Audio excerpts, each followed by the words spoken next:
Sweet. Sorry about that, brother. No problem. How does my mic sound? Excellent.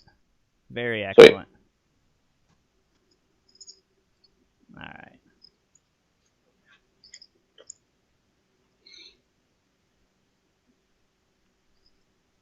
Okay. So I'm gonna. A few years ago, I had received news from the doctor that I had a brain tumor. Shortly after that, started developing seizures, and it led me down this crazy path where I decided to walk away from motorcycles. Pretty much everything that I had, except for my dad's '66 Bonneville, and I said,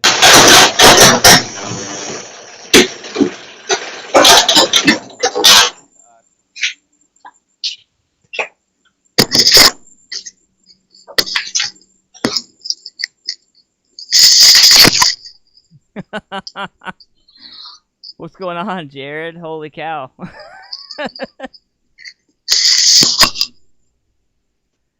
What's going on, Jared? How's it going, man?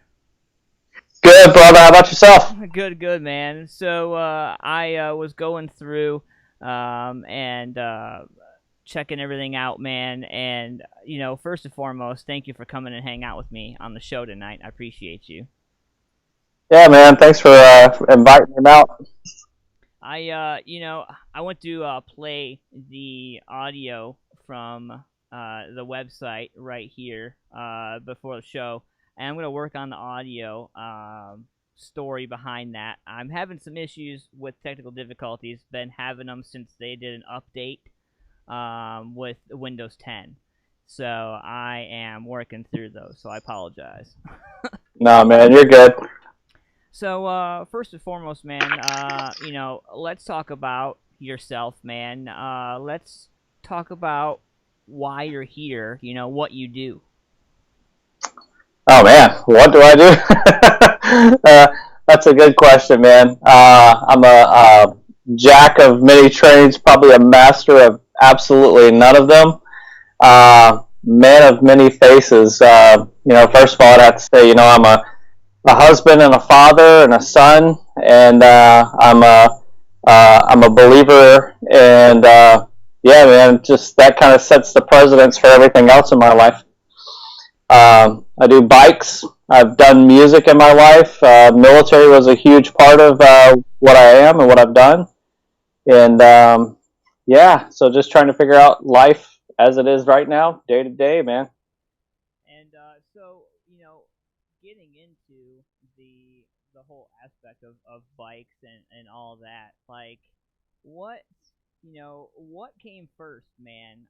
I've done some history on you, and through my research, I found that you were in the military and you were in a band and all this, man. So where do you want to start? I want to ask that. You've done many interviews. Let's ask you, where do you want to start?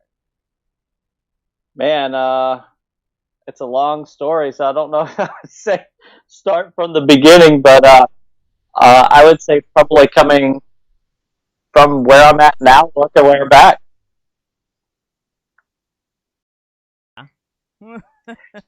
Well, so all right, building bikes, and what inspired you to even start building bikes in the first place? I come from a motorcycle family, and from very early age and memories, it's all about bikes and about being surrounded by anything with gasoline in it that makes a noise and goes fast. Some of my earliest memories are working in the shop with my grandfather. He was the product of the Depression era, and he was one of these guys that never threw anything away and always fixed things that were broken with whatever means he had. I remember walking into his shop one time, and he was working on a coil for an ignition system on a car, and he had taken it completely apart and was rewinding the wires on the inside of it. And I asked him, I was like, hey, Papa, what are you doing? and he was like, "Oh, I'm fixing this coil," and I'm like, little kid as I was like, that part probably only cost like $10, but yet he was, fixing it and redoing it rather than going to the auto parts store and buying the parts. So that kind of started me out on my side of learning how to work on things and engineering and fixing stuff with what I had. So my dad, he was a biker and built custom motorcycles and worked on them, and I was surrounded with that. So, talking about, starting, man, I know you can't just walk out somewhere and just start. So, I mean, did you collect pieces and stuff like that through watching? Did you ever, like, throw hands in on builds before you got started? Well, as a kid, you always play with your dad's tools, and so I was the product of working on things that I probably shouldn't be doing, like my dad's motorcycles and cars and things. We always joke about as mechanics, our tools are our life and our means of income. When you borrow something, put it back where you got it and don't break it. I can't tell you probably how many tools that I lost between my dad and my grandfather. So, but yeah, man, I think seeing my dad work on bikes and my brother ride bikes when I was really younger. My brother's a couple years older than me. Just kind of threw that passion in me. I'm like, oh man, looking up to these people that I admire so much. My dad, my grandfather, my brother.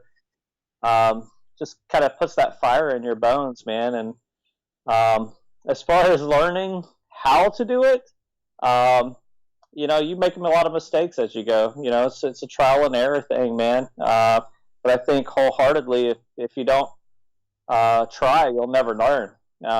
You got to be willing to make mistakes. That's not even motorcycles. That's just life. Right. You got to be willing to try and make those mistakes. What was one of the hardest parts for you? Like one of the biggest mistakes you made in building. Let's see. Biggest mistakes. I know that's a hard ask. Yeah, no, it is, and I'm just thinking back through. As I've grown older, my taste and my styles have kind of changed a little bit. Now I'm more appreciative of something that's original because it can only be original once. So I have to say probably one of my biggest, I guess you could say, mistakes was my first motorcycle that was actually given to me by my dad. I joined the military in 2003. I joined the Army as a parachute rigger, which that basically means I pack parachutes and jumped out of airplanes for a living. Super fun. But I ended up going straight from AIT into a Special Forces unit. And less than 6 months of getting there, I was deployed to Iraq on my first deployment. And I reached out to my dad and I said, if I make it back, that I'd really like to try to find an old Triumph motorcycle because I remember that's what my dad had. And I was just kind of drawn to that brand. They're not very popular or available because they're a British bike. And so I did my deployment, came back home, went to visit parents, and my dad's like, hey, I got something for you at the storage unit. I want you to come help me with this. And went to the storage unit, man. He popped the doors open, and it was sitting there was a 1972 Triumph Bonneville, fully restored, beautiful bike. And he says, it's yours, just for being in the military, doing what I was doing. And, a super amazing gift from my father for that. And I took that motorcycle as my very first street bike. And I had it for a few years before I started customizing it. And I ended up, I didn't do anything that would severely alter bike, but I did, some modifications to it, made it a little bit more of a early 60s cafe racer style bike that you would see over in England or in Europe. Wow. So, talking about, that whole connection with your family, man. Like, I had a chance to hang out with Nancy. And get to know her through social media. And shout out to Nancy Weems as well, hanging out in the chat room with us, man. Hi, Mom. And so, obviously family has been a big thing in your life. Mm-hmm. So going through like all the changes that you've went through the military, through the education and everything, what was the most fun part of your life with everything you've been through? Dude, I would have to say every stage of my life that I've been through has been the most fun. I feel like a person who has lived 4 lives all in one lifetime. Before I joined the military, I had amazing opportunity to play music on a professional level, to tour and travel all over the States, and even went to Europe playing music. Had an amazing time, amazing life doing that. Ended up joining the military in 2003, shortly after I asked my wife to marry me. And I did that basically for a job. I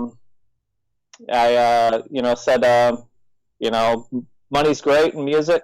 There's no benefits. So, I needed to do something to take care of what was going to be a new family.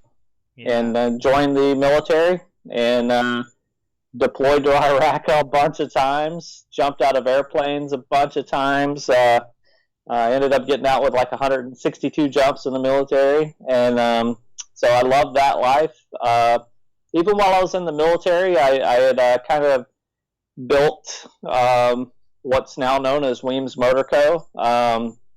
I just started, working on my own time while I was full-time in the military and just trying to figure out how to juggle a military life and special operations where you're deploying every 6 months. So I kind of had that little piece of my own life. You have your military life, but outside the military, you're, your own person too.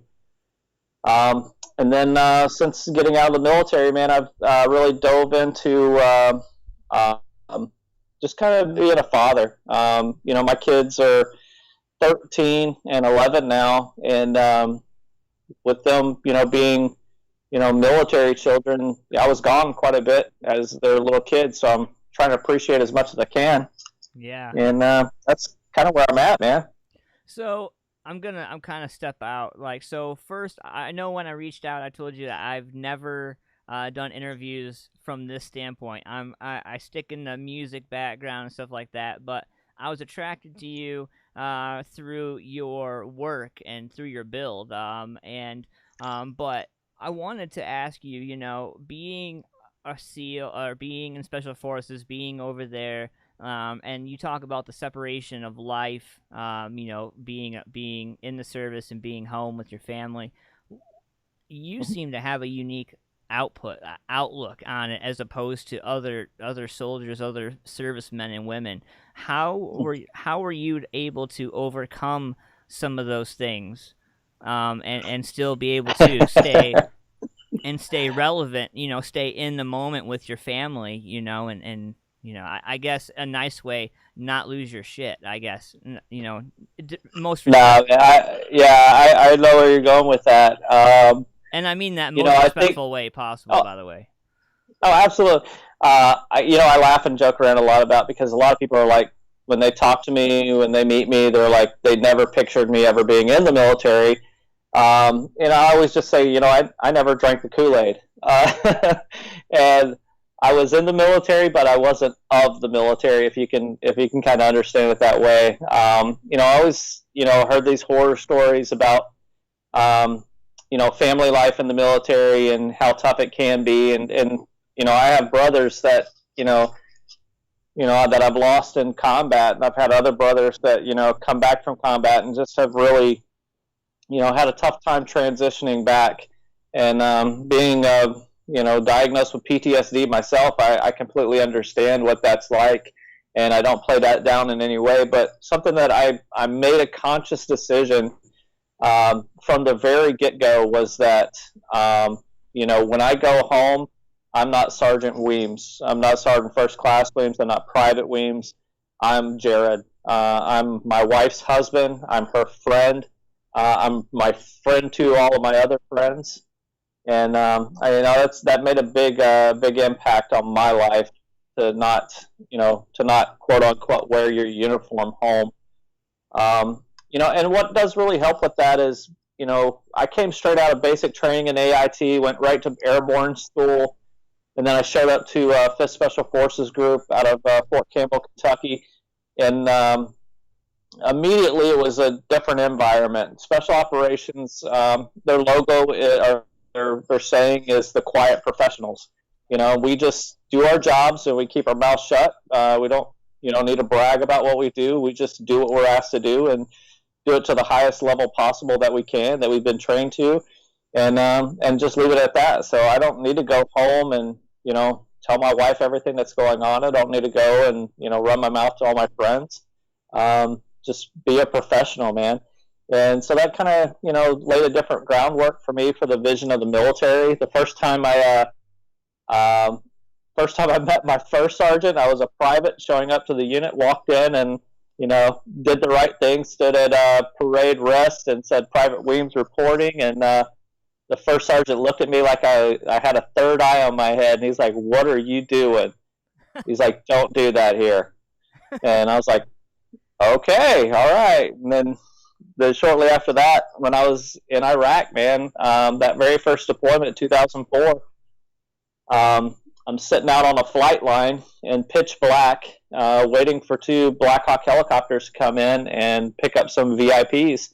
Didn't know who they were. I was just a private. Don't ask questions. Just do what you're told. And I drove a vehicle out there and said I was supposed to pick up 2 people. And here comes 2 Black Hawks under full blackout. And these 2 guys jump out with their bags and they come get in the vehicle with me. One guy gets in the seat next, and one guy gets behind me. And I don't know who these guys are. It's pitch black. We're all blackout. And the guy looks over and he's like, Jared, how's Bree doing?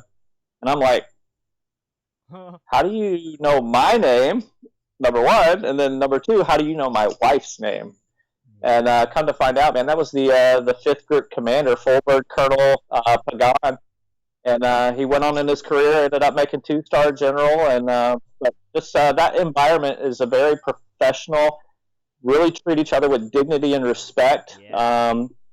And it makes a difference. And I've been around a lot of friends and different Army units, and, it's not that environment. It's very much a hierarchy that, pushes down, from the top. So I just say, I'm blessed to say that I came from that, that was my foundation that moved me forward in it.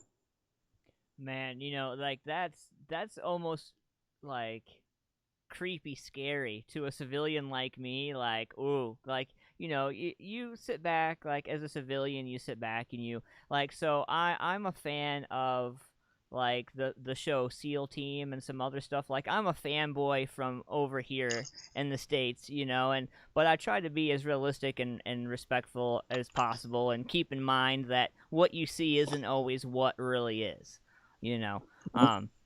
but, that whole camaraderie and respect and stuff like that, the brotherhood, I've worked with Wounded Warrior Project and a number of other organizations, but, to really work with these gentlemen, these men and women, and hand in hand do stuff with them, until you're really there, you don't really understand, Yeah, no, absolutely. I mean, I wasn't a Green Beret in any way, man. I was just airborne special operations support guy. I worked with the Green Berets, did a lot of operations with the and Marine Recon and Air Force TACPs and PJs. So it was really neat to be surrounded by those guys that do those things to such a high level. And to see that, they're type A personalities. These guys are awesome and they know they're awesome. But to see, basically the pride that they carry, and going back to what we said, the silent professionals, man. Yeah, sitting around at the doing shop talk in the team room and stuff like that, you have these conversations with the guys, but you walk out of those four doors, man, it's, they're back to being Mike, Joe, Bob, whatever they are. It doesn't leave there, so it's a very honoring thing that they do, and it was such a huge honor to be even just a little part of it, to pack parachutes for these guys, to jump with these guys, to be these guys jump masters on aircrafts, and to do different things in Iraq with them, and it was a really big honor. So we're gonna switch gears real quick, man. I want to hit you up real quick and kind of throw a wrench at you real quick. So this 52 Rainmaker, the Triumph Thunderbird, that is on WeemsMotorCo.com. For anybody who wants to know, head over there, check them out, man. You're gonna see me promoting them all night tonight. But this Rainmaker 52, man, like, let's talk about this. How did this get into your hands? Yeah, the Rainmaker. So this bike, a friend of mine had it for many years, and I've done a lot of motorcycle trading with this guy, and just a super cool guy.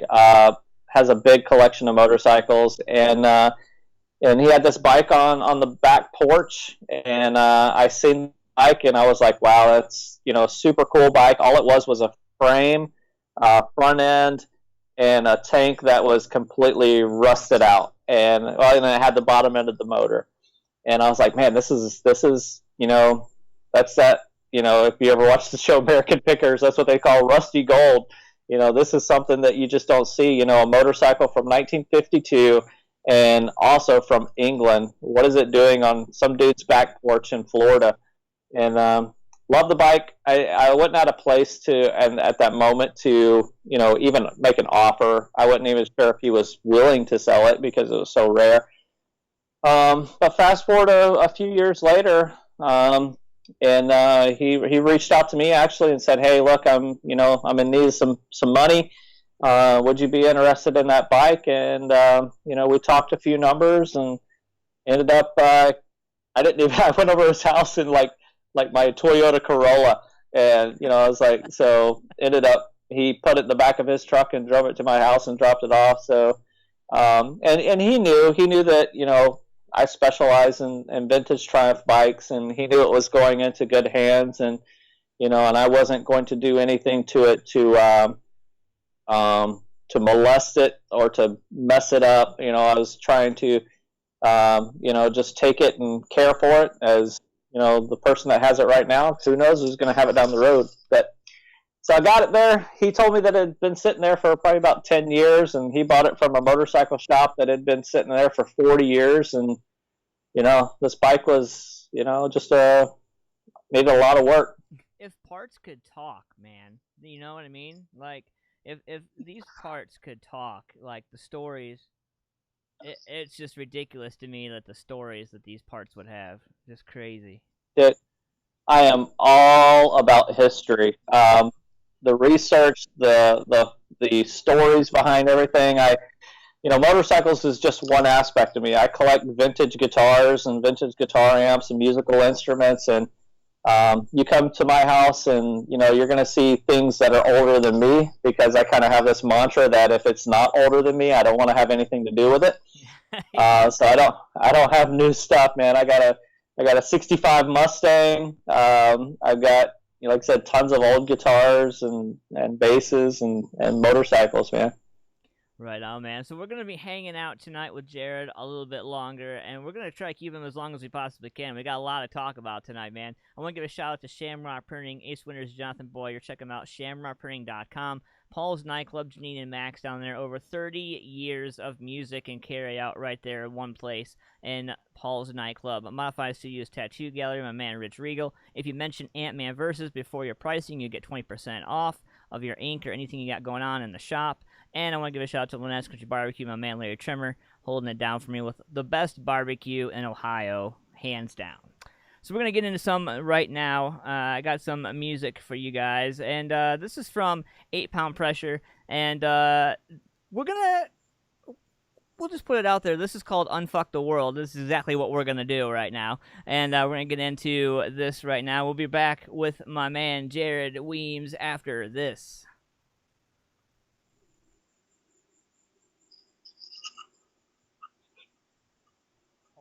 Located at 901.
So we're doing this. Sweet. All right, cool. So, valuable lesson learned. So we're gonna skip music tonight. We're just gonna do the interview because the interview, the audio, and everything is fine. I'm pushing everything too damn far. So what we'll just hang out tonight. We'll do the interview, and pardon to all the bands out there who I was supposed to play tonight. I had like 18 of them, but I love you guys, and I will get to y'all next week. We'll do a bonus show this week and make up for it. So, man, Anthony, I come from bands backgrounds, and I know how much that promo support helps, and if you want to do half of me and then play your music, man, I'm down with it. No. I've been waiting a week and a half. Like, I've been excited about this. As much as I do for everybody, like they can wait. Shh, don't tell them that. Right, exactly. So, I definitely, my man David Philibom in there, he says, Brandon Seymour says, hells yeah, thanks, Ant-Man. Didn't get a chance to, get to play the full song, but that was 8 Pound Pressure with Unfuck the World right there that threw off the interview. But hanging out with my man Jared tonight from WeemsMotorCo. Make sure you guys check him out, WeemsMotorCo.com. And we're talking about builds, we're talking about music, we're talking about all kinds of stuff, man. So let's talk about this trip around the world as a musician. Like, how do you even, you've had one hell of a life, man. Like, how'd the music thing come about? So, man, it goes back again to family, dude. My dad, he was a musician, and I remember some of my earliest memories is him playing in different bands and doing different shows, and so I kind of put a little bit of a passion for music within me. I had when I was a little kid, I was probably, gosh, I'd say probably around 11 or 12 years old. I asked my dad, I was like, hey, will you teach me how to play guitar? And my dad was a guitar player, he was a bass player, and so I thought, hey, I'd like to learn how to do this. And my dad was like, all right, well, I'm not going to teach you how to play guitar. I'm going to show you how to play one chord. And if you really want to do it, you'll put the time in and you'll learn it.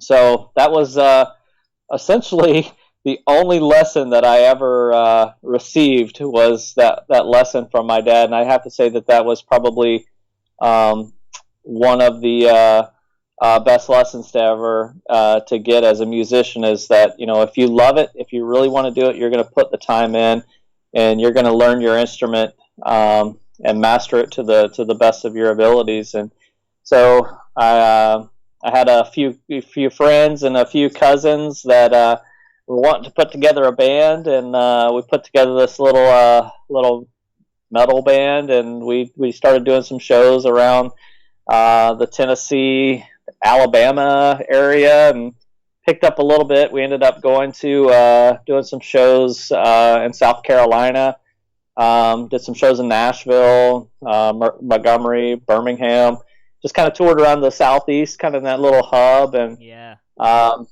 ended up I ended up moving to Florida, chasing after my wife. So, which you could laugh, a lot of bands, chicks break up bands, I guess you could say. But that got me down to Florida, and as soon as I showed up to Florida, music was running still really heavy in me, and I kind of put my name out on the street, looking for a band, and essentially became a gun for hire, and started playing with a few bands, a few local bands out of the Tampa area, and did a lot of touring with a few bands, played in a couple metal bands, really, really talented metal bands down here. Did some shows with some of the bands we opened up for Under Oath, some other, really big bands. Of course, that was back then before, everybody knows Under Oath nowadays. So that kind of started it down in Tampa, but I met up with a group of people. I was at a concert watching another band, and I went up to the guitar player because I wanted to see, what his rig and what his setup was and his gear. And I'm sitting there talking to him, and this other group of like 3 other people were standing there, and they were friends of the band, and they had their own band, and they had asked me if I was looking to join anybody. I was like, yeah, sure, I'll come in. And they're like, all right, we'll do an audition, and we'll see what you got.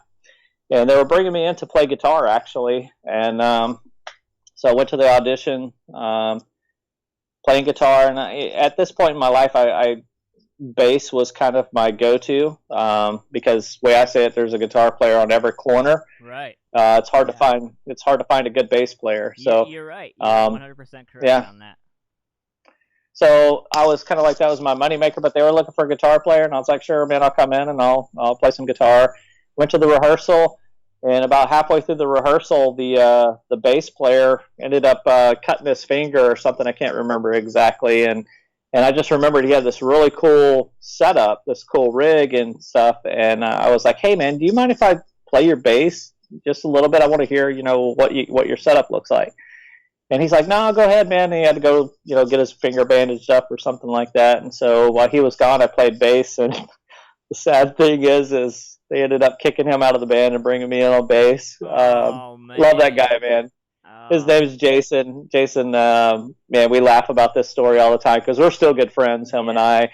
And it was just the way that life and fate had happened. So I started playing for this band, and we did an album, and got picked up on some pretty good. What was that? Oh no, I was listening Okay. to you. Okay. No. So yeah, we got some radio play, and got some national coverage, and started playing some big shows, some festivals, and Ended up getting booked on some good tours. We opened up some cool bands. Some of the bands that are still around, Reliant K, a lot of Christian bands. This was a Christian, kind of a Christian pop rock kind of thing. We sounded a whole lot like Cranberries, actually. Oh, wow. We had a female lead singer, and she's amazing. She still plays music out of North Carolina. And so yeah, man, we got picked up and we got this tour to go to Europe, and we ended up spending like 5 days just in Paris, just playing all these different venues in Paris. We played like a couple doors down from the Moulin Rouge, which was super cool. And yeah, man, it was just a blast. So that band really kind of hit it for me. I played for a few other bands, some other bands that they were more aggressive rock. Kind of that's my forte. I like harder rock stuff. Yep. But man, it was such a super cool time, and the band was the lead singer, female. She was married to the drummer, and they'd been married for a few years, and they were like, we want to start having kids. So we took a break from touring while they had the kid. And when we came back from our break, I was playing with different bands while we were on break, and when we came back, it just you could tell that the priorities were no longer there, and that's what family does, man. And I got nothing against that. Yeah. I had a blast playing with them, touring with them. Man, I'd go back and do it. Matter of fact, I think it was probably about 6 years ago. Some old fans reached out and said, "Hey, would you do a reunion show?" And I was like, wow, we're many years down the road, but we ended up doing a reunion show. It was a blast, man. Do you still play? I do, actually. I mean, not to that level. I actually play for our church, which is pretty cool because I can, still do the motorcycle thing. I can still, do the same. I don't have to worry about touring. I don't have to do, to that level, because I can just kind of step in as they need me, whether it's on bass or whether it's on guitar, and kind of bring my own fun to it, and it's a blast, man. Music, bikes, and God. America. America. That's funny. I'm getting some new T-shirts made up for WeemsMotorCo, and I look at things in life as always as priorities, and we have to have our priorities in the right level, and if something gets out of kilt, it kind of throws everything out. And my number one priority is my relationship with God, because if I'm not connected there, I can't be a good husband. I can't be a good father. I can't be a good friend. I can't be a good motorcycle builder. It just it's all about taking care of number one first. Yep. So these T-shirts I got says Jesus Christ, beer. No, I'm sorry, Jesus Christ, bikes, beer, tattoos. There you go. So if you can kind of look at that, that's sort of what my priorities right now. Yeah. Man. So, music, bikes, military, like, what, getting into this particular new build that you've been working on, and I'm kind of been curious. You guys, you have tickets going on sale real soon for this bike. And I know you wanted to talk about that bike. I want to talk about this bike because I want this bike bad. Like you and many others. I can't even ride a bike, and I want this bike. Like, so let's talk about this bike, man. Fill everybody in what's going on with it. Okay, so yeah, I got the opportunity, in the video that he played at the beginning, it kind of talks a little bit about where I've been, where my military life took me. I dealt with some health issues, a brain tumor, started having seizures, and I kind of walked away from pretty much everything, except for, like what I said, those priorities, my relationship with God and my family. I sold all the motorcycle stuff, and what I couldn't sell, I gave to my brother. And just kind of said, I don't know if I'm going to live for 3 years from now or if I'm going to live 3 days from now. So I really pulled back, and it wasn't until this past November, that a good friend of mine, his name is Mike Davis, and he's one of the organizers for this huge motorcycle show out in California called Born Free. It's essentially the World Series of motorcycle shows. It's kind of been nicknamed the Woodstock of motorcycle shows. And he put out this post on Instagram, and he said, "Hey, we're going to do something different this year at Born Free. We're going to have a special show within the show where we're going to feature only pre-unit Triumph motorcycles, which means it has to be 1962 or older, which is not a whole lot of people have those bikes, so it makes this little small community of people." And so he put this invite out, and I'd been contacting him back and forth, and we'd talked a little bit, and I said, "Hey, man, what's the details on the show and stuff?" And he kind of told me, and I'd had this, couple bikes in my garage. I had the Rainmaker, and then I also was gifted another 1952 Triumph Speed Twin from a good friend of mine in the military. His dad passed away, and I helped the family kind of sort through his dad's motorcycle collection, and because of my help, he gifted me this motorcycle.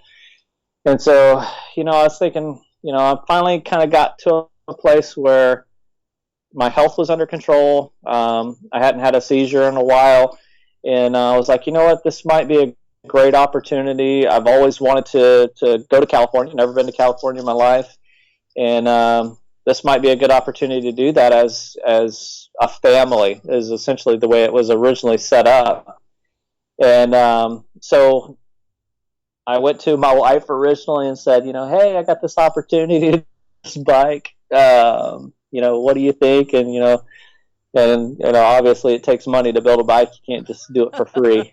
And so happy wife, happy life. Make sure you ask for permission before I'm sleeping in the garage. Yeah, buddy. You got a nice garage, by the way. I was looking kind of in the background there, and you got a nice little setup right there. Well, thank you, sir. So yeah, she said she had like a couple questions in regards to, because she's been through a lot of bike builds with me before. This isn't a new rodeo for me, and so she asked. What was the first question she asked? She was like, well, when is it? And I told her originally the dates were Born Free were June 26th, which was like 2 weekends ago. And so she's like, okay. And then she looked at me. She's like, can you build it that fast? Because it was going to be, a 6-month build. And I was like, well, if I get on it, I can make it happen. And then she asked, where's it at? And I told her California. And then the third question is like, can we go with you? And I was like, yes, let's make this a family vacation. We'd planned to do a cross-country drive from Florida to California, hit all the hot spots, the Grand Canyon, the Bonneville Salt Flats, all the cool stuff between here and there. And so she was sold. She was all in, and it's been amazing to have her support. Obviously she cares for me as far as my health and everything like that. So she's always checking on me, are you staying cool? Are you taking care of yourself? Because you garage and it's Florida and it's hot. So, but yeah, she's been amazing through it. So that kind of opened up that door. I reached back to Mike, and, me and Mike talked. He'd seen, another motorcycle that I built a few years back that was in a few magazines and got a lot of publicity from, and so he was super stoked to bring me out, and so then started the process of what to build. And during that hard time with the health stuff, this guy, his name is Mike. He's an old gray-haired biker beard guy, and he gifted me this old painting from David Mann, which was a painter from the 70s who did these amazing paintings of motorcycles for a whole lot of different publications. Easy Rider magazine, Iron Horse magazine, Biker. He was the first photographer for Easy Rider, I believe, wasn't he? He was like top 5, one of the first ones for Easy Rider, I thought. Yeah, well, he was. Well, animator. He was an animator for them, that's and what it was. yeah, this guy. I mean, to I just got kind of engulfed. Like I said, I go back to the history thing, man, Well, that's before my time, so I give myself credit for knowing that. That's before my time. So I was born in '83, so I'm proud of myself for knowing that. I'm not too much older than you, buddy. I'm 78 here, so. But yeah, so he gifted me this picture, man, from David Mann, and it was a centerfold from a magazine of a Triumph motorcycle, and I'd never known that David Mann ever painted a Triumph motorcycle, and so I started doing research, man, and I was like, wow, I found that he only painted two Triumphs his whole career. And I was like, how awesome would it be to recreate that motorcycle that he painted? And that kind of lit the fire underneath me to say, I could possibly do this. And David Mann, he passed away in 2004, so it's been about 16 years. And since then, he's kind of, his history has kind of fell to the side a lot. And I was like, what better way to honor this guy who kind of laid this foundation for so many artists, for so many motorcycle builders that seen his paintings and were inspired, so many readers, to just bring some honor back to him. And it's been an amazing process. Super difficult to build a replica motorcycle and pay honor to somebody. I mean, anybody could put a paint job on a bike and say, hey, it's like that bike. Yeah. Yeah. But I don't do that, man. I'm OCD, and especially when it comes to these Triumphs. I mean, you could pull a bolt out of a drawer and show it to me. I can tell you exactly where it goes on the motorcycle, where it's from. So when I looked at that painting and I seen the passion that he put into it, and the great detail that he put into it, it just kind of floored me. I was like, I can build this. It's not going to be easy. I was like, but I can do this. And so that's what inspired me. And I reached back to Mike Davis and said, hey, man, this is what I'm going to do. And he was like, what? And I started sharing this painting from David Mann with a lot of people, and they're the same way I was. They never knew that this guy ever painted a Triumph. He was mostly known for Harley Davidson, and so I think it's cool to be able to bring honor to him.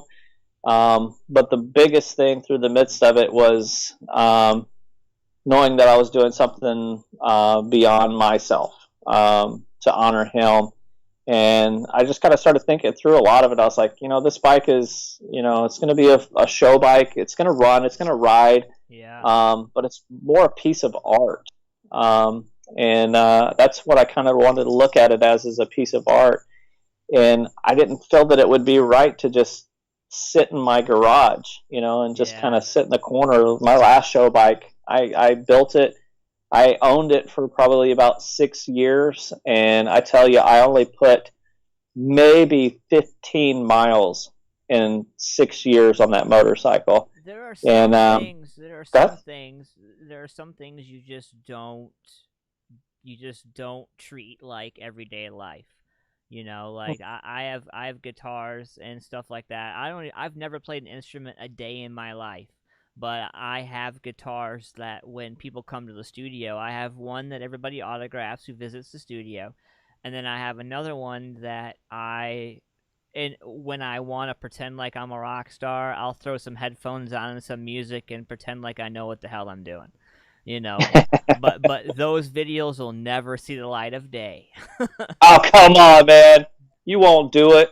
Yeah, but like I have to just, if I got something like that kind of bike, I don't think I could take it out either. It's just it's something really nice to sit by the fireplace and be like, enjoy it while it's there, because somewhere around the world there's one that's not like it, but like it, that's in a field somewhere.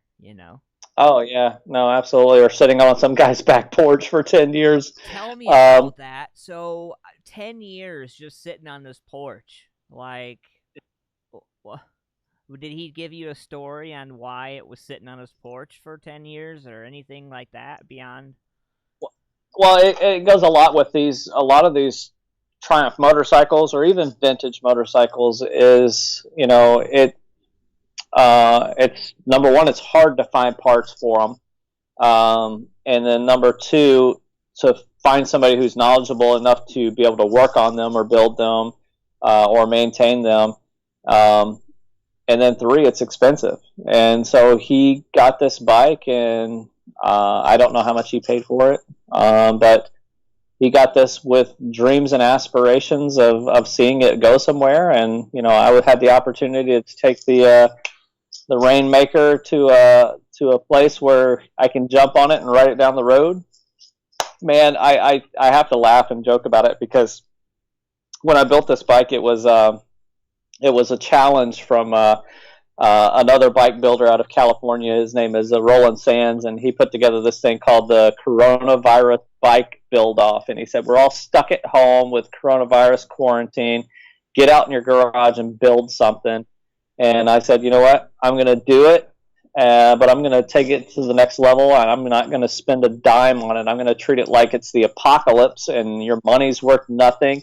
You can't get on the internet and order parts. You use what you have in the garage, and you make it work. And that's what I did. Man, it's crazy just to think about it. So, all right, I'm going to ask it. I got to ask. One of my fans is asking me to ask, how much does it really cost to sit down and say, all right, if I had never met you before and I messaged you on whatever platform and said, hey, Jared, so my name's Antman and I want you to build me a bike. What happens then? All right, so the first thing I would tell you, the person who's asking that question, is just go to www.WeemsMotorCo.com, message me directly, and we'll have that conversation. Man, I've done builds from every level, from full-out show bikes like I'm doing for Born Free, all the way down to bikes that, people that their dads had and just want to get it running and riding again. So there's a very broad spectrum. That it could cost somebody to have a bike that's running and riding, or you just want a piece that's going to sit there and say, hey, that's my dad's bike, and you could start it, but you might not necessarily be able to ride it.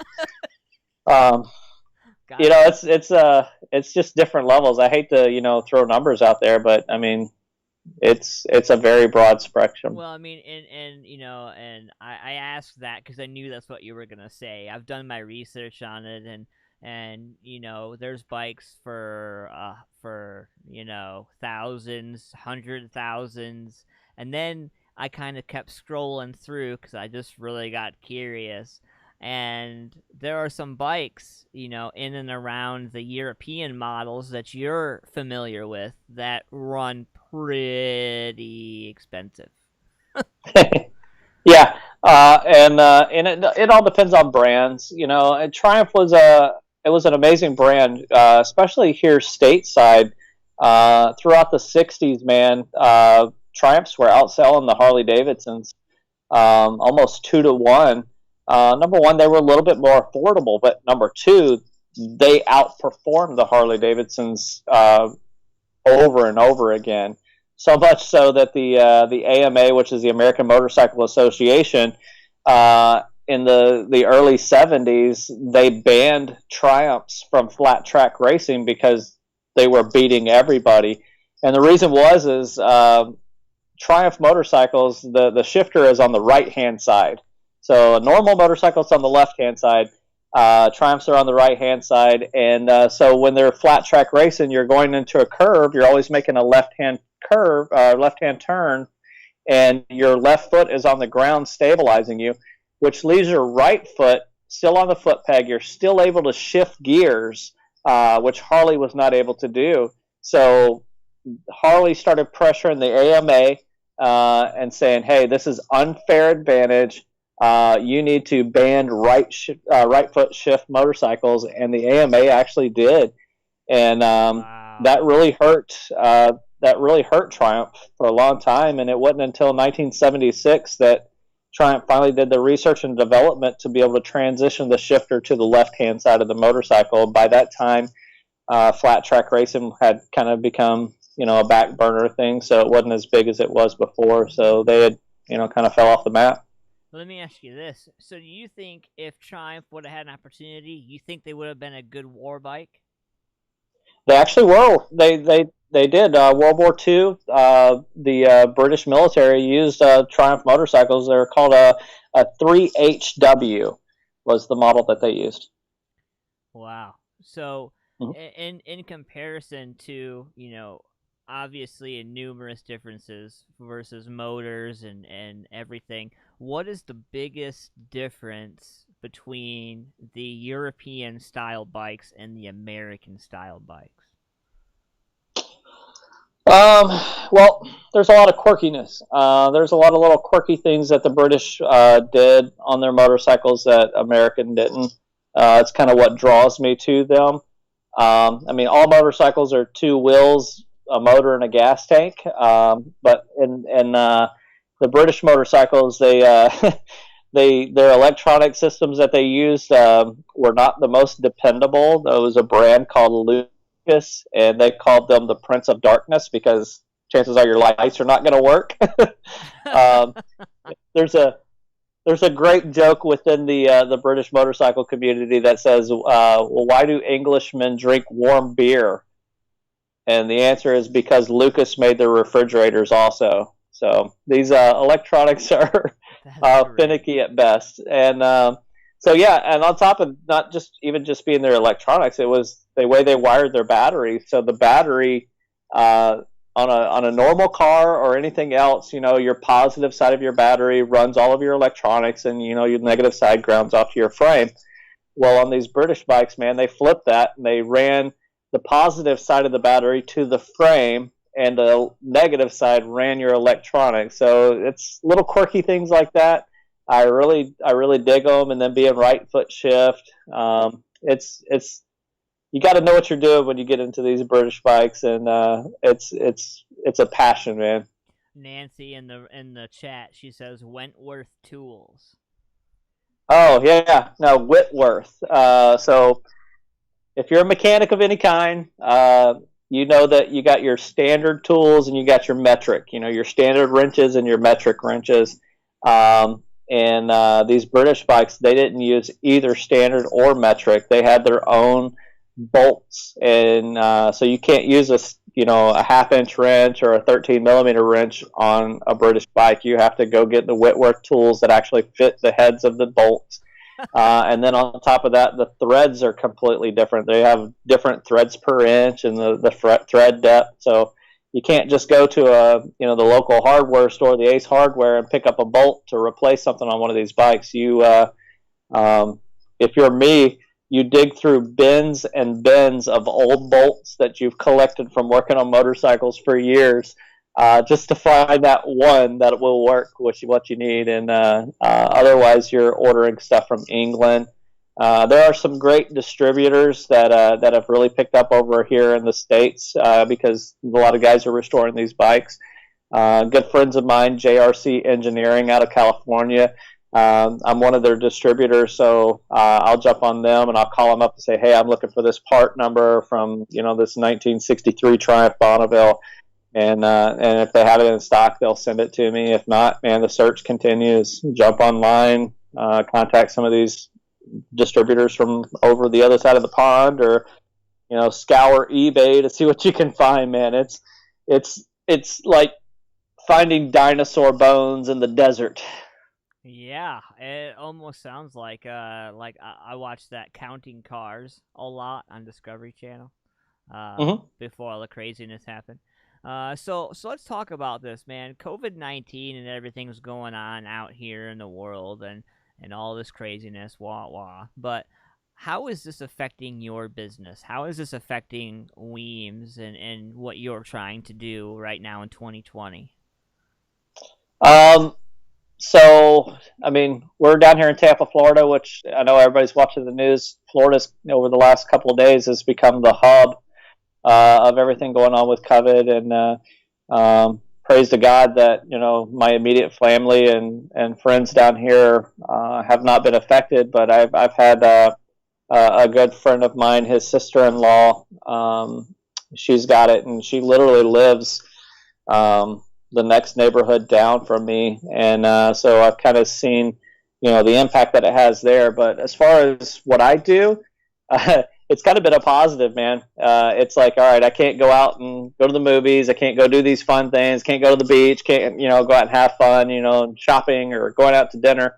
So I go out to the garage and I just, turn wrenches and work on stuff. So it's given me a lot of extra time to finish up this David Mann replica, to work on the Rainmaker, the coronavirus bike build-off bike, and I've worked on a few other bikes in the midst of all of that. So it's been a good thing. I know that a lot of people are, struggling with the symptoms and the effects, and not only that, but all of the anxiety that goes along with. A lot of people are, worried and walking around in fear, and I think that's not something we should be doing. We shouldn't be worried about something that may never happen. Yeah, I sit back, I'm in Columbus, Ohio, and, we are up to the point, our actual mandate just started, I think it was tonight. It was either last night or tonight. I have a low immune system, so I don't go out and deal with the craziness anyway. But I believe we are under a mask everywhere you go order right now. And so, it's one of those things. I don't think that it should run us. But, for those of us who have health issues, such as yourself, myself, and my daughter, and some other people, safe is probably never too safe. But at the same time, I get what you're saying. Like, I miss it. I miss being a human being. I mean, we've been under this mask everywhere for a few weeks now, and even before then, we had the mask, and then it went away, and then now we're back to it. Yeah. So it's been kind of a crazy, chaotic thing that's going on in our culture, and yeah, man, you can never be too safe, and and it's all about respect too. I'll go out to the auto parts store to pick up something, and there's always somebody not wearing a mask, and it's like, it's just do what we're supposed to do. Help out the greater good. I don't like wearing the mask no more than you do. Mm-hmm. I mean, if I have to go grocery shopping, I'm like, man, I got my list. I want to get in there and get out as quickly as possible, just because I don't want to have to wear the mask that much. My wife, my wife is always they're not wearing gloves. They're handling food and not wearing gloves. Okay, you got me there. Yeah.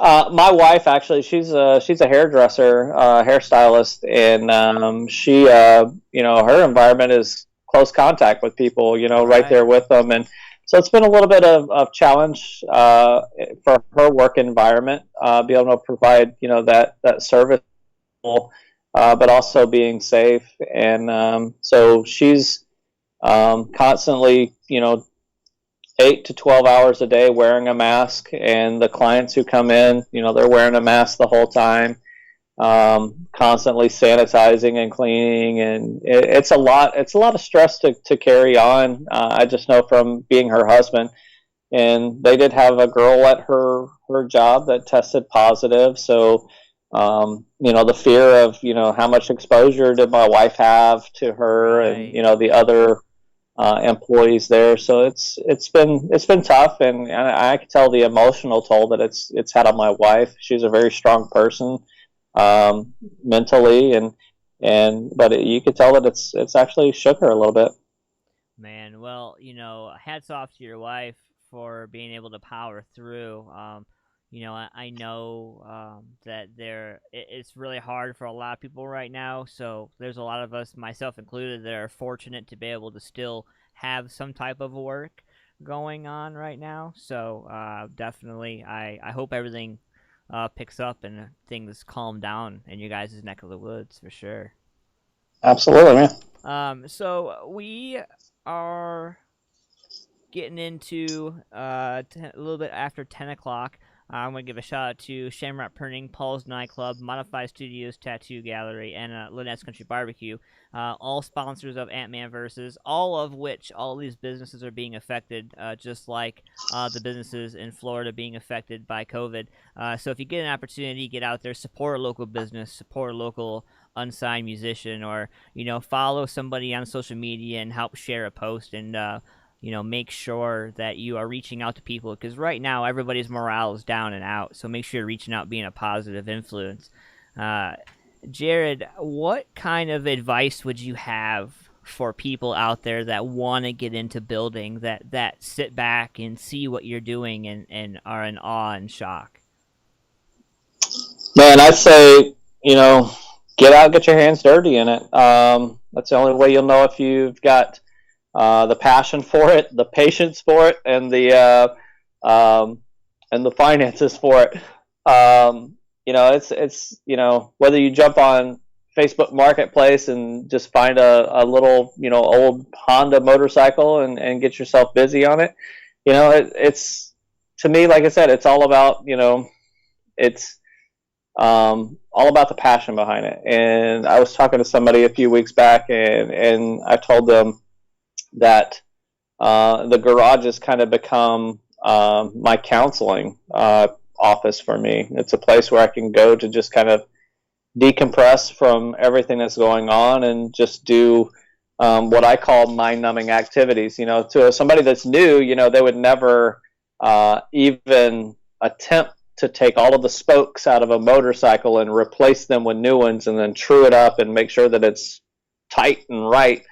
But man, that's what I call mind-numbing activity. You just kind of sit there and just do the work, and you can take your mind off of everything that's going on, or just keep your mind on what's going on. There's a lot of value in processing tough times, and I've been through a lot of tough stuff in my life. I've got my issues from Iraq. I lost my father. I've lost friends, so sometimes it's good to just kind of think through, those times where life was a little tough, and that's fine. Don't stay there. Right. Nobody should stay, dwelling on these things of the past, but it's okay to remember. We got a couple of questions in the chat. So, trick question. Sure. What bike did you build in Iraq? Oh, man. Who's asking this question? Yeah, when we were in Iraq, man, I had a team of guys. We're all parachute riggers, and we had a bunch of bicycles. And so we said, you know what? We had this big compound and a lot of building. We're having to go back and forth. We're like, you know what? Just grab a bicycle and we'll just ride back and forth rather than having to walk. It's 115 degrees outside and stinking hot. Any wind is better than none. Yeah, exactly. So we took a lot of these bicycles and modified them and did some choppers made out of bicycles and little fun stuff. And it got to the place where we took it to the next level, and we said, you know what, we can order these motorized kits and have them shipped over here to us. And so we started putting motors on them, and then that's when we kind of got got shut down. You guys racing through the compounds, were you? I mean, we're special operations, so we had four-wheelers and all kinds of other things too. But they kind of said, all right. Yeah. Time's up. Oh, man. And one of the other questions, does anyone help you winter builds?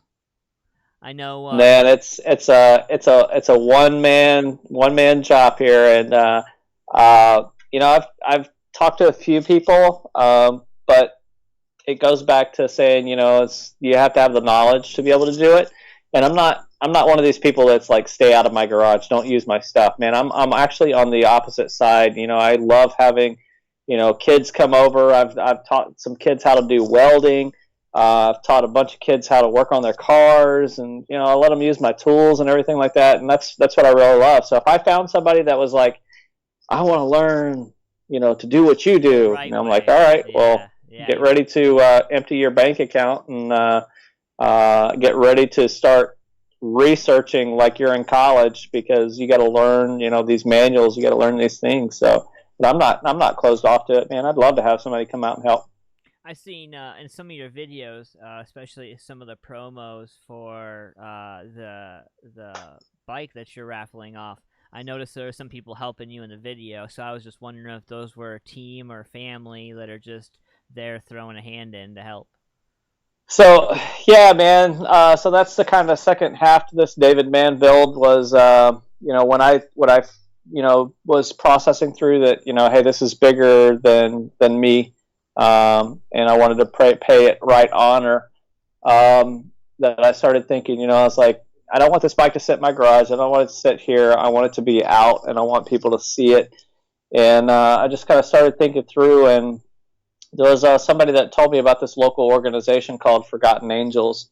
And what they do is they bring in these kids who have aged out of the foster care system. And what that means is once they turn 18, the state of Florida looks at them as strictly an adult, and you can no longer be in the foster care system, and the families who are taking care of them no longer receive compensation, because if families are bringing in these foster kids, they receive money because they got to pay for food, they got to pay for clothes, they got to provide these things for these kids. Well, once they turn 18, man, these kids have no place to go, and these families just kick them out. And whether they have a high school diploma, whether they have a car, they're just left out on their own. So Forgotten Angels, they come in and they bring in these kids, whether they're coming straight from a home or if they've been on the streets living as homeless. They bring them in. They have this amazing 12-acre property, and they've been building these tiny homes for these kids to have a place to live. And they bring them in, teach them basic life skill stuff, teach them how to apply for a job, how to open up a bank account, how to do money management. If they haven't graduated from high school, they help them finish that out, whether it's continuing their same high school education or getting a GED. If these kids have a passion to go on and go to college, they get them set up with all this stuff. So it's an amazing organization. And I said, man, what better opportunity do I have than to just put this bike up for raffle, sell tickets, and give all the profits to them, because they're doing something that is impacting people in their lives forever.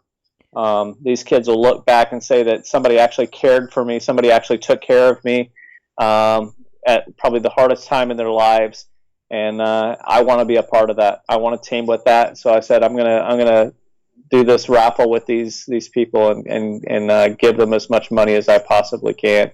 And that's what we're basically promoting, is that we're going to sell these tickets for $25 a piece. If you donate $100, you get 5 tickets, and all these proceeds go to help this amazing organization. That's amazing. ForgottenAngels.org. I was able to pull up the website, and while you were talking about it, I switched over and was going through the website, so people got a chance to see the website while you were explaining it. So they got an opportunity to see that. So I was going through... That's at www.ForgottenAngelsFlorida.org. Florida.org. So there's a huge organization with them, huh?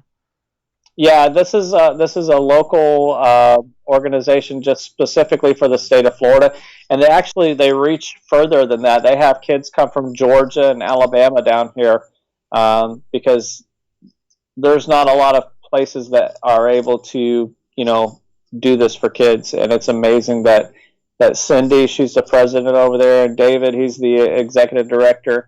Man, they're doing an amazing thing with these kids, and it's just a blessing to bring these kids over here and have them help on this bike, on the build. Man, I had them, putting stuff on the bike and polishing things and working on stuff, and some of them, they don't have a passion for it, but they want to do something, and I think that's where I've seen myself in my early life, I just want to do something. I want to make my life have some sort of meaning.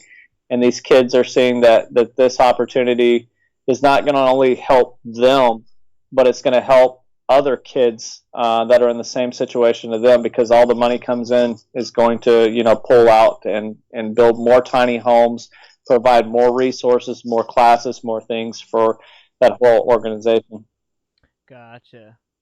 I was going through the website and pulling that up, man. So, I'm really like humbled by the whole conversation of giving it to the kids and giving this opportunity, man. Most people in your profession in bike building, they think about giving back, but they don't think about to that extent. It's unfortunate. I mean, I say that's unfortunate, but I'm also part of this community of motorcyclists. They're some of the most caring people, some of the most giving people that you'll ever meet. And I think a lot of it goes from a lot of people just don't know how. So a lot of my friends, a lot of the people in the industry have actually said, you know what, you're doing something that I want to do, and because you're doing it, I want to partner with you and I want to support you in whatever way possible. And man, I've had some amazing people join with this raffle. Number one is Builtwell, a huge organization out of California. They build helmets and motorcycle accessories and parts and just a bunch of stuff. And they said, you know what? We're going to donate a helmet that is actually painted in the same color scheme as this motorcycle as one of the raffle prizes. And another great thing, and right down the street from you guys, right up there in Ohio, is some really good friends at Lowbrow Customs. And they're once again, they're a motorcycle accessory, and they have their own product line, T-shirts and stickers and patches and motorcycle parts and fabrication things and tanks and fenders. And they said, you know, we're going to give you all of this stuff just because you're doing something that's great to help out, and it's part of the motorcycle culture. And they said, we're going to give you all this stuff and make it another part of the prize package. So actually the raffle, there's going to be 4 winners total at the raffle. The first place winner is going to win the motorcycle and limited edition print number 1, only one on canvas of the David Mann painting that they're re-releasing from Easy Riders. Second place is going to win the Builtwell helmet, and third place is going to win the Lowbrow Customs prize package. And then the fourth place winner is going to receive a prize package from WeemsMotorCo, a lot of my T-shirts and stickers and things like that, and also a package from the David Mann collection. They've donated some really cool little items from their store that are going to be part of that. So people are going to walk away. I mean, somebody's going to buy a $25 ticket and walk away with an amazing motorcycle that's worth way more than that. And even if you're, I tell people, I was like, even if you just buy one ticket, you buy that one $25 ticket, just know that you just gave these kids $25 of hope. Yep. It's all about that. I could care less what accolades I get out of this. I don't care. I build motorcycles because that's something I enjoy. I love to do. And man, if Forgotten Angels comes back to me after all of this and says, hey, we want to do it again next year, I'm going to be like, let's go for it. Let's build something that is going to blow people's minds again. So it's all about, supporting that organization. It's not about supporting me. It's not about me. I'll tell you what, Jared, if you end up doing this and they come back to you and they say they want you to do another one, then I will come down for the entire process, and I will come down and video document the whole thing. We'll put something. That's a long process. Yeah, but you know what? It would be worth it. Just to be able to give them, and have interviews with those people from Forgotten Angels, Florida, and all that. Just to be able to put all that together, man, it's amazing what you guys are doing down there. Beautiful stuff. Well, thank you, man. And like I said, I just always pointing it back towards those kids. There's this one kid, man. We just kind of connected. And culturally, if you're just to like look at us, you know, I'm an old graying out guy, and he's a young 20-something-year-old dude, and you're like, what do these two guys, you know, have in common to be able to carry on a conversation? But it's been a blast. His name is Junior, and he every time I go over to either Forgotten Angels or call them, he's always like, when can I come back and work on the bike? And I'm like, oh man, get over here, let's do this. And I love that. You know, some of them have this passion, and all of them are such great kids, man. They come out of really bad situations, but they all have big hearts, man. They're always willing to help each other. You know, the other, you know, I call them kids, man, but they're like 18 to 22-year-olds. That just says that I'm an old guy. But yeah, man, they're super good kids, man. And so somebody in the chat, Heath Bump, wants to know what bike your dad had. Well, my dad had a lot of motorcycles, actually. Good old Heath, man. He's got an awesome beard. I know that guy. So Dad had a bunch of motorcycles, actually. But the one that stood out the most was his 1949 Triumph. That's the motorcycle that I hear the stories from my mom all the time, that he was building it in our living room because he didn't have a shop, he didn't have a garage, and it's just the way the old bikers did it. Yeah. And he came home from work one day, and I was probably 6 or 7 years old, and I was using his tools, taking his motorcycle apart that he was putting together. That's hilarious. Oh man. So, what is what are some of the unique challenges that you've had to overcome, you know, through this process of building? I mean, when you left the military, when you walked away from military, did you know coming home off the plane that you were going to start your own business and you're going to try to start all this out? It was kind of a slow process, actually, when I started WeemsMotorCo. It started right around 2005, 2006. After I got that first Triumph, and I just fell in love, and I just started doing all the research. And I'm like, hey, if I got this vintage bike, I need to know how to work on it, maintain it. Yeah. And so that just kind of started from there. And I did a bike that was another 1972 Triumph. And it was featured in a couple magazines also. It was my very first custom build. My dad helped me do some welding on it because I was not a welder at that point in time. So yeah, the challenges probably in the beginning was as I started doing it, I was like, hey, I could really do this, and I dove in over my head like an idiot. And I was working out of a one-car garage in Clarksville, Tennessee, and the thing about these bikes is, yeah, they're rare, but what's even more rare than the motorcycles is people that can work on them. And quickly the word got out that, hey, there's this guy that knows how to work on these old bikes, and so just people started coming out of the woodworks and saying, hey, will you work on my bike? And I'm not a person to say no to anybody. I'm like, you know what, I'm not gonna charge you anything compared to what a normal shop would, because I'm learning how to do it as I go, and if I mess it up, I'll fix it, kind of thing. Yeah. And so, man, bikes started coming out of the woodworks. These guys in the military, their dads had the bike, or it's sitting in a barn. They found it online. They would bring these bikes over, and I had a one-car garage, and I would have to wheel motorcycles out to be able to work on one.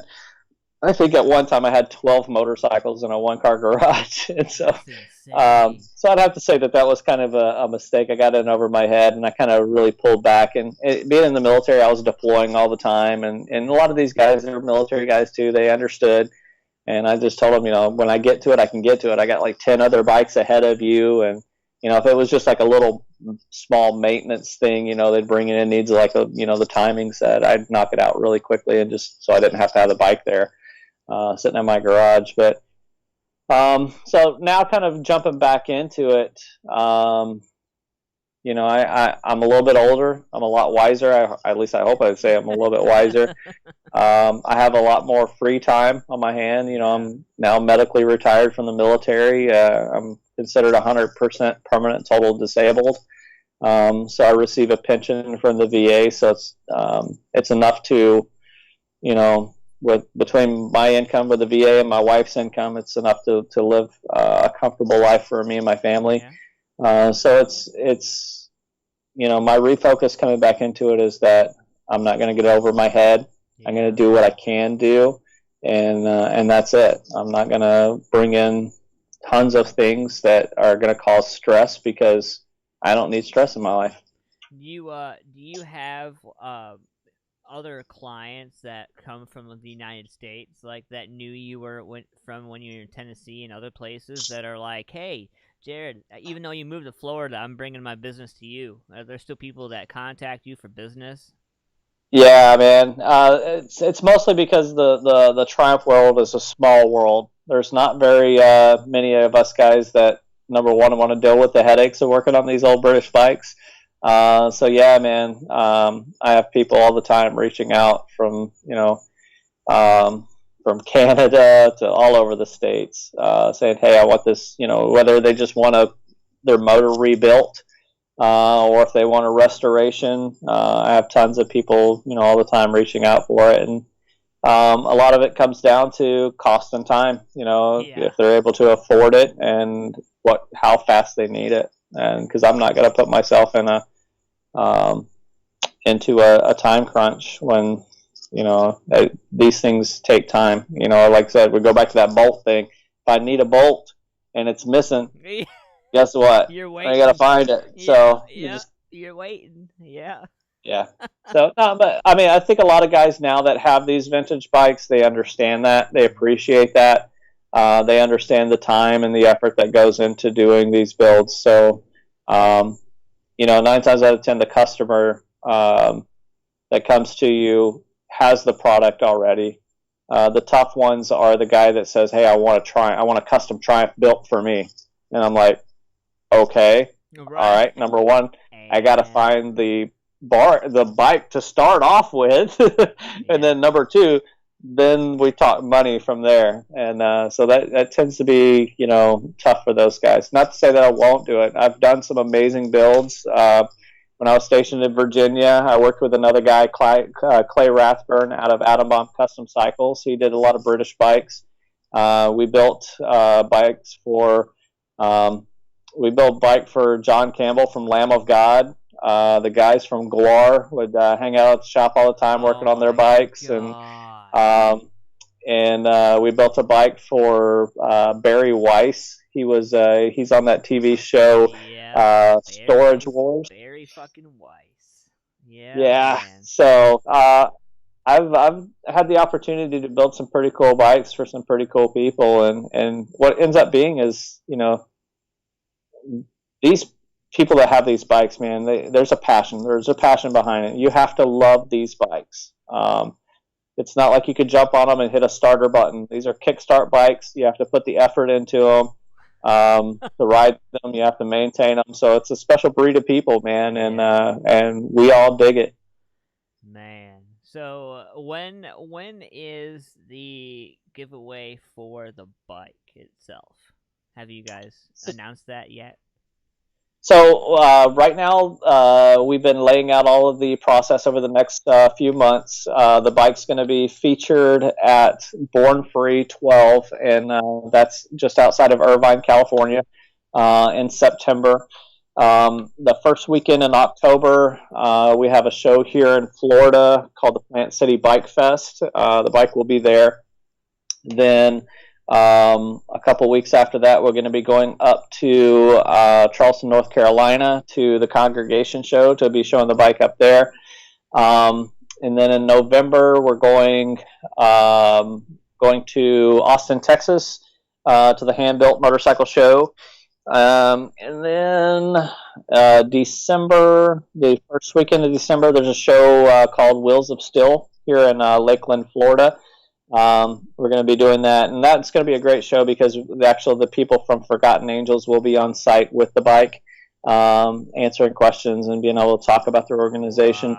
Wow. The week after that, we're back out to California, to Ventura, California for Chopper Fest, which is the David Mann show. Yes, it is. Yes, it is. Go ahead. Yes, it is. It's on my dream list. I want to go at some point. Before I die, I want to go.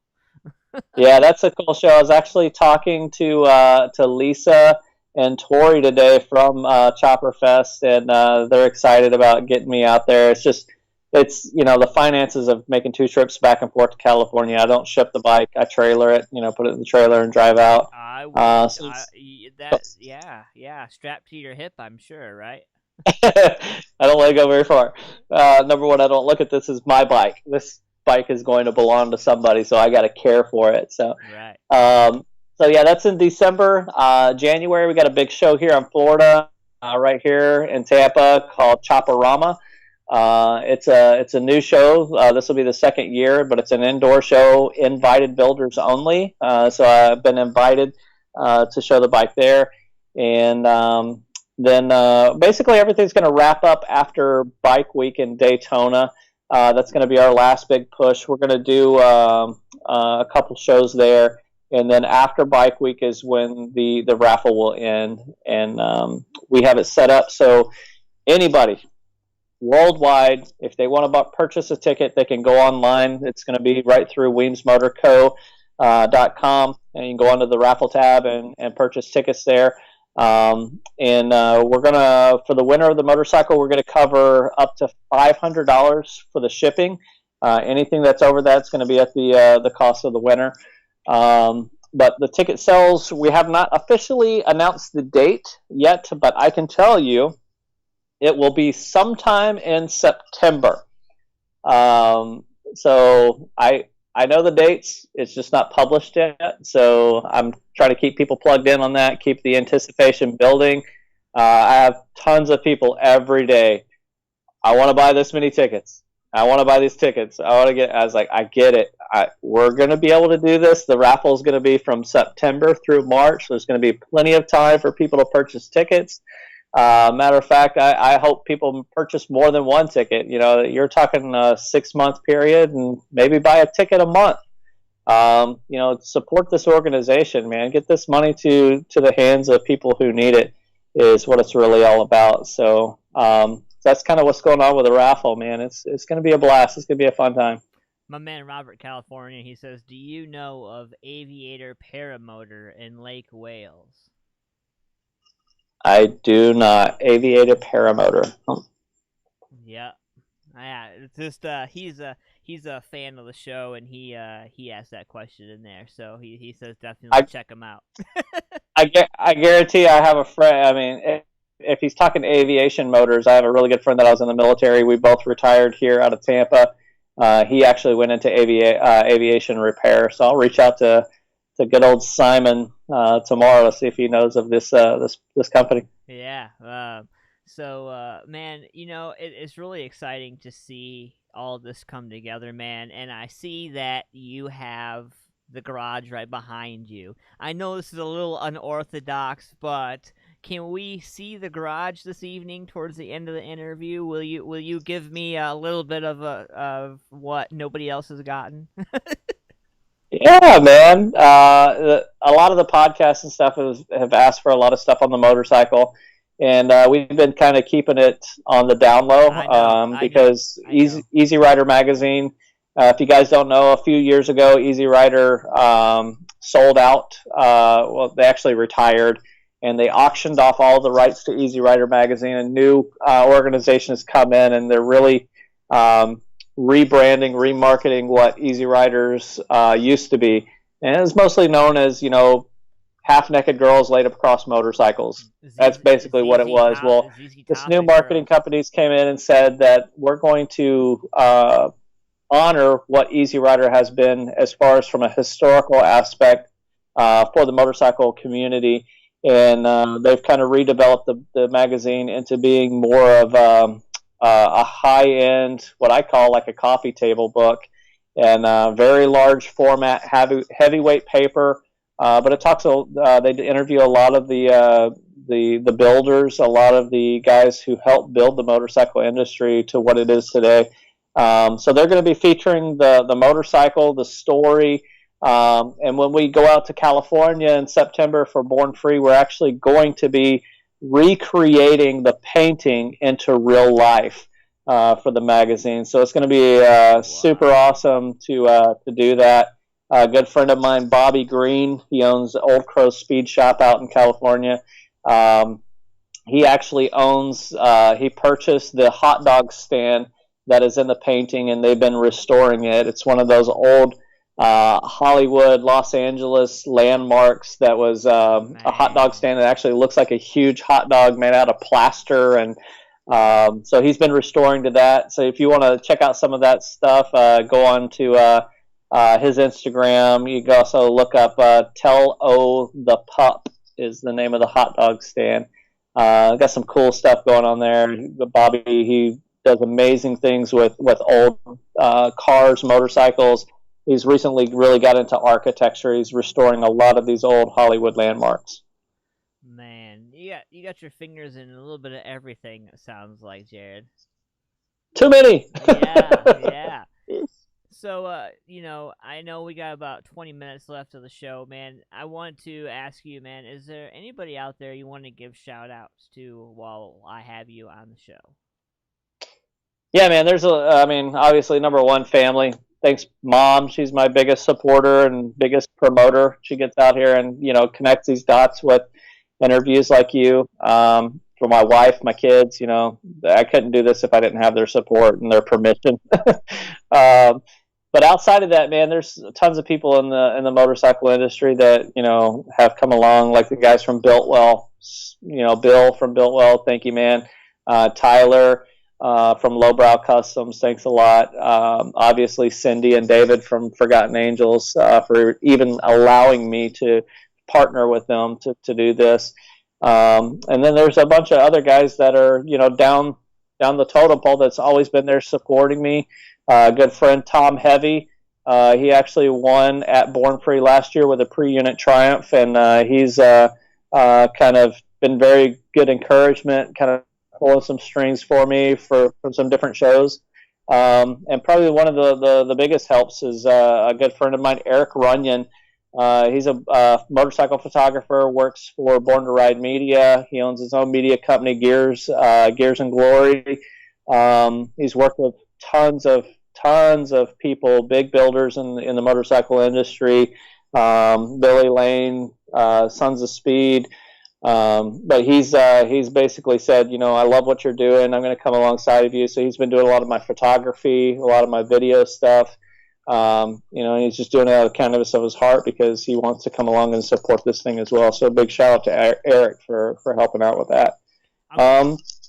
And then that's it, man. A lot of the guys on social media, tons of followers. Thank you, guys. I mean, every day it's, overwhelming to see more people jumping on and hitting follow, sharing the stuff, man. I couldn't make this be what it is without all of those people. I'm gonna stop actually tomorrow. I think I'm gonna stop by the Lowbrow Customs Facebook page and send a message and stop by, see if I can do some video and some interviews and some footage with those guys. Because just getting into this, I feel like Nancy mentioned at the beginning of the show how I have been bitten by the bug. And I have to, I'm sorry. I have to admit, I have been bitten. So I plan on reaching out to those guys as well. And definitely want to follow you on your journey, Jared, for sure, man. So keep me in the loop as you go, and we'll try to keep updates with you and everything. Absolutely, man. I'm all about it. As this big machine keeps rolling, I want to be able to help out Forgotten Angels as much as possible. So. Absolutely, man. So what kind of stuff do you want to see around the garage, man? With that Easy Rider disclaimer put in there, I guess I can show you the bike because it's been now it's produced in the video. There's been some shots and stuff, but I can show you guys the bike. I can show you the Rainmaker. I can kind of show you around. Just Tell me what you want to see. Oh no, yeah. You know what? I show me, man. I am just a fly on the wall. Like I've never been there before, I guess. Well, it's nothing special. That's what I always tell everybody. The pictures always seem to make it more than what it is. I didn't clean up too much tonight, so you get to see some mess. But yeah, I'm all about showing you guys around. Yeah, man, I'm down for it. Yeah, I guess we'll start. We'll start with whatever's closest to you, and I guess we'll go from there. Sure. Let's do this awkward camera hold movement thing here, and hopefully I don't hit anything that jacks it up for everybody. Let's see. Let's move some things out of the way here. Let's see if we can reverse the camera. Does it do that? It does. Look at that. All right. Okay. Here we go.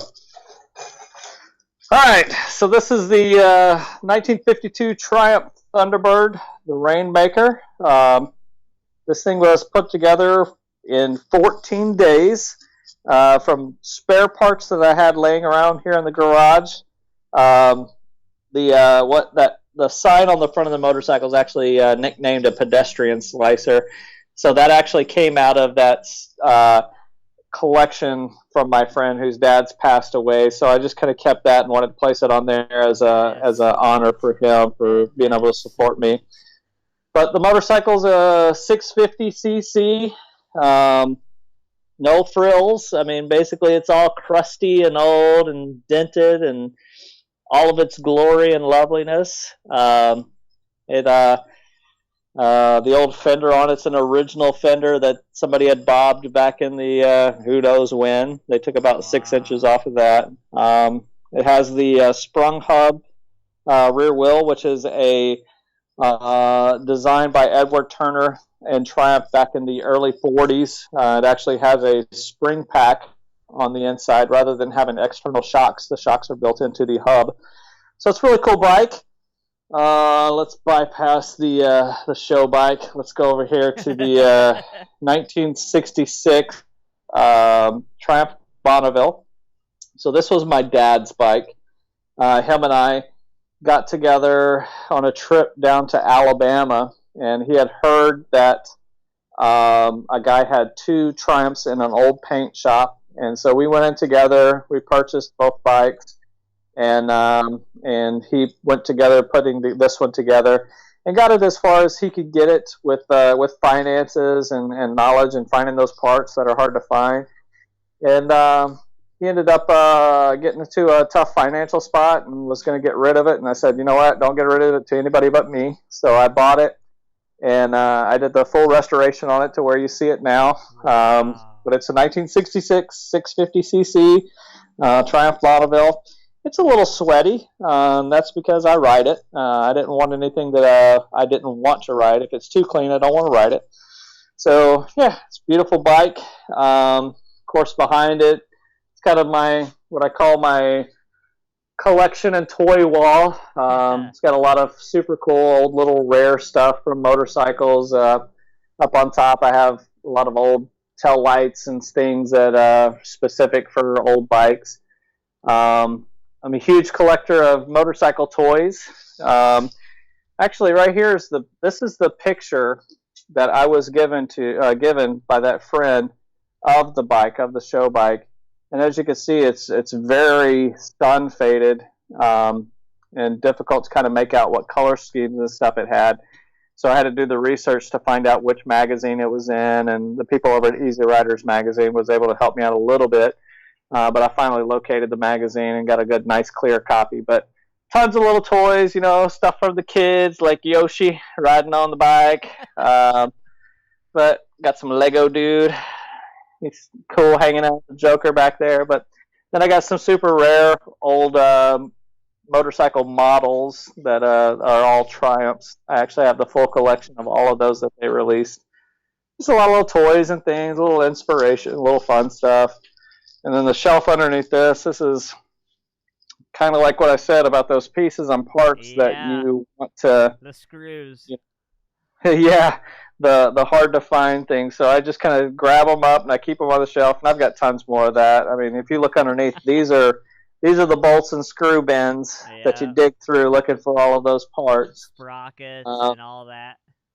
Everything, man. It's just a bunch of mess. And then this was my 1965 Mustang. Holy shit! That is beautiful. This was my retirement gift to myself when I got out of the military. Wow. It's got 29,000 original miles on it. Beautiful car. It's got pretty much the GT package without being a GT. Wow. But it's lovely. You got a bunch of old Triumph motorcycle frames and tanks and parts hanging up, and pretty much everything behind the blanket over there is just parts bins full of stuff. So yeah. And that let's see what's over here. We got a 1957 Triumph motor. That's going to be the next build that's going on. We're actually building a bike for the Chopperama in January, so got to get busy on that project. And let's see. Let's show the bike. Let's show what it's all about. So this thing of beauty. This is the 1952 Triumph Speed Twin David Mann replica. I mean, this thing is a labor of love. I mean, you can see me squatting down here, even in the reflection of it. But there isn't a nut bolt washer screw that hasn't had my hands on it, hasn't been polished. Whoever wins this motorcycle is going to be receiving something truly amazing, truly beautiful bike. Wow. See if I can swing around here on the other side. But wow. Yeah, I mean, tons of chrome, tons of polish. The cylinder and the head has been ceramic coated, so that'll stay nice and beautiful forever. Good friend of mine, his name is Eric Graves, from Six Saddles and Dark Fired Leather. He built the seats for me from scratch, so these aren't, purchased from a store. These are hand-built things. The paint work was done by Larry Thompson from Thompson Paint Works over in Lakeland, Florida. Did an amazing job on the paint work. I mean, it's beautiful, flawless. And let's see. Let me see if I can grab this painting really quick. So, if this is any reference for you guys, wow. That's the motorcycle in the painting and the motorcycle in real life. Holy, wow. That's amazing. Wow. Yeah, buddy. Wow. I've said wow, I think 20, 30 times in this whole interview. Like, that's just amazing, to see the classic, like, I don't know, there's just something unique and classy about the Triumphs, you know what I mean? Mm-hmm. Yeah, no, they definitely have a style of their own. They have this classic look that's, when you see a British bike, you know it's a British bike. Man, and so somebody asked, previously in the chat, somebody had mentioned, are you a motorcycle instructor? I am not an instructor. However, when I was in the military, I was part of that program. In the military, you have to have safety certifications if you ride motorcycles, and I was part of that team that was able to get guys certified to be able to ride their motorcycles on base. Robert, California, he asked what branch you were in, but your mom was quick. She goes, Army Special Forces, just to reiterate for Mr. Robert, California. Yeah, no, and I mean, when we say Special Forces, I wasn't a Green Beret. No. I was Special Right. Forces support. But that was just 7.5 years of my career I did that. Then I was selected by the Army to be an AIT platoon sergeant, which is essentially a drill sergeant. So I went and played bad guy for a couple of years. I wasn't a bad guy. I was the guy that was quiet and nobody knew how to take me. So I did that for a few years while I was up in Virginia, and then my last stint before they medically retired me, I was at Special Operations Command Central here in MacDill Air Force Base, Tampa, Florida. Did about 7 years there, and and was the senior non-commissioned officer parachute rigger for the whole command from the general down. I was the guy that took care of all their airborne operations. That's crazy, man. And I did my homework on you before the interview. Like, I thought I knew you before the interview. Like, I know you even better now, man. And I have to say, dude, like, it's been an absolute honor and a privilege to be able to hang out with you this evening and talk about bikes and music and in your life. And thank you for allowing me access to your life and to your garage for this interview. Absolutely, Anthony, and you, man, you guys are welcome at any time. You ever down to Tampa, hit me up. You come over and crash here. Yeah, dude, I'll sleep right next to that bike. I promise. I'll keep it safe. Well, you're gonna have to come before March. After March, somebody's gonna have that bike for their own. I'm gonna attach a tracking device to the bike. I'm gonna sneak into the competition. I need to know where it goes. No, man, dude, trust me, I've built motorcycles and they've left my hands, and as soon as it's almost like seller's remorse. Yeah. It's like you put so much energy and emotion and love into these bikes, and it's tough to see them go. And it's like your kid going away to college, man. You're just like, come back in one piece, please. Has there ever been a bike that you've done or sold or anything, like as soon as it left your hands, you were like, oh man, this is I made a terrible mistake. Like, have you ever like had one of those yet? Yes, 3 times in particular. The most recent one was, if you go to our website, there's a bike called Simples. It's a 1951 Triumph Thunderbird that I built. It's the first show bike that I ever built. It was featured in the Iron. It was featured in the Horseback Street Choppers, Greasy Culture magazine, and tons of online features and stuff. But that was after the brain tumor happened. That I let that bike go. It went to a great family. It was actually a kid who's a professional motocross racer, and he was wanting to buy it for his grandfather for his 90th birthday because his grandfather had a bike that looked exactly like it.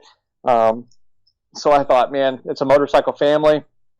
It'll be amazing to let that go to them, and that's what I did. And I usually reach out to him about once a year, and I'm like, hey, have you rode the bike? What's it doing? And it sits in their collection. And I'm like, you know what? If you look at it as a piece of art, that's awesome. If my work can be considered a piece of art that somebody purchases, man, that's super honoring. Man, like I'm telling you, like if I won something, my wife would be instantly pissed because I would be like, all right, so we need to move the flat screen, we need to move the couch, and it's gonna go right there in the corner, and my daughter's not allowed to touch it ever. Oh man, we laugh about it all the time. I go to, I'll take the Mustang out for a drive, and we go to these little drive-in car shows and stuff, and with the kids. And you know what? I look at it as, this is something that not a whole lot of people get to see, a lot of people get to experience. And I'll go to these shows and these kids are walking around. I'm like, get in my car, crawl around, enjoy it, play with the steering wheel, have fun. Just don't, treat it like it's your own. Don't run your keys down the side of the car. Don't do, dumb stuff. And these guys that have these stickers that say, look, but don't touch, and I'm like, Yeah. You guys don't get it. You don't get it. It's like, it's not what it's like. Even with the show bike, if I'll throw a kid on the seat, I don't care. I think people can appreciate something that's that nice, that they're not going to abuse it, that they're not going to mess it up, they're not going to scratch it, they're not going to knock it over. Obviously, you still have to maintain some sort of safety and protection because I'm just caretaking this motorcycle until the owner receives it. So, but yeah, I'm all about it. I was like, it's a piece of metal with some paint on it. If something happens, it can be fixed with a little bit of time and a little bit of money. And the right bolt. Just don't lose the bolts. Right. Whatever you do, don't lose the bolts. Right. One of those magnetic trays for sure. Oh yeah. Oh Oh man. man. Well, it's been awesome hanging out with you tonight, man. And make sure you guys check out Jared and keep up tabs with Weems Motor Co. on Instagram, WeemsMotorCo.Tampa on Instagram. And you go over, check them out on the website. We've been promoting it all night, WeemsMotorCo.com. Get your asses over there, get some raffle tickets, help these boys and girls, and help somebody get a beautiful piece of art up in their house. Because, man, I just want a painting. Like, hey, I'll hang a painting and I'll be good with that. I don't paint. I mean, I could paint cars, motorcycles, and things like that, but I don't do like artistic painting, man. I'll leave that up to the pros, like David Mann did, man. There's some amazing guys out there doing some amazing stuff. If you when you get the new merch printed, man, definitely send me an autograph. I'd love to rock a Weems Motor Co. T-shirt. So autograph me one and drop it in the mail, and definitely. Absolutely, and that stuff should be hitting actually the website probably within the next 2 weeks. We got tons of new stickers, got pins, got T-shirts coming in. Matter of fact, really special. 2 of our stickers.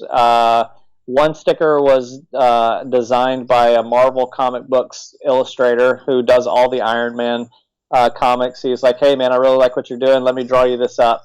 And he sent it to me, and I was like, "I don't know what to do with this. I'm going to make it on a sticker so everybody else can check it out." And then the second one's another good friend of mine, Zach, that I've met through this whole thing. He's out of New Jersey. He drew a picture of a hot dog riding this motorcycle, riding a wheelie, and we call it hot dogging.